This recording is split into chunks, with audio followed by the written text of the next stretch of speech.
Kwa kipindi cha hadi kufikia Februari kutoka Januari 2025, mamlaka yetu imeweza kufanikiwa kuwekeza kwa kununua. Of course serikali imeiwezesha mamlaka, serikali kupitia mamlaka yetu imewezesha mamlaka kununua mitambo mikubwa 32. Hii nikisema mitambo mikubwa hapa namaanisha kwa lugha ile ya wenzetu specialized, zenye zinakuwa na kazi za kuweza kung'amua pengine sampuli zinazoweza kuwa na changamoto au sampuli kwa namna nyingi tofauti.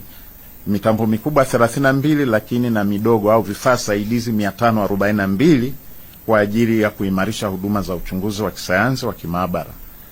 Na uwekezaji huu kama nilivyosema umewezesha na serikali yetu chini ya awamu hii ya 6 muhula wa pili inayoongozwa na Mheshimiwa Dr. Samia Suluhu Hassan, rais wetu wa Jamhuri ya Muungano wa Tanzania. Kwa sisi mamlaka, kwa kweli tunafarijika sana kwamba kwenye maabara huku tunapata vifaa vya kisasa na vinatusaidia kutekeleza uchunguzi kwa ufanisi zaidi. Na vifaa hivi vyote hususan serikali hapa imewekeza jumla ya shilingi bilioni 32.2.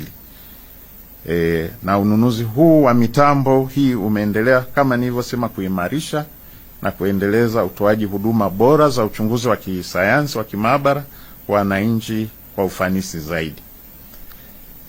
Na katika hili tunaweza kuwa fursa mbalimbali zinaweza kujitokeza pia kwa vijana.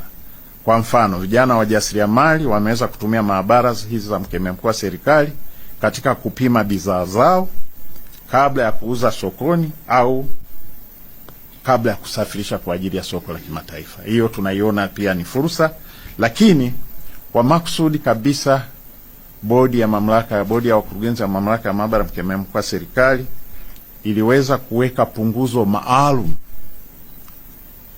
la gharama za uchunguzi kwa 75% kwa watafiti vijana au wanachuo wanaofanya tafiti zao ili kuwawezesha kujenga umahiri, ujuzi, ubobezi katika maeneo ya sayansi.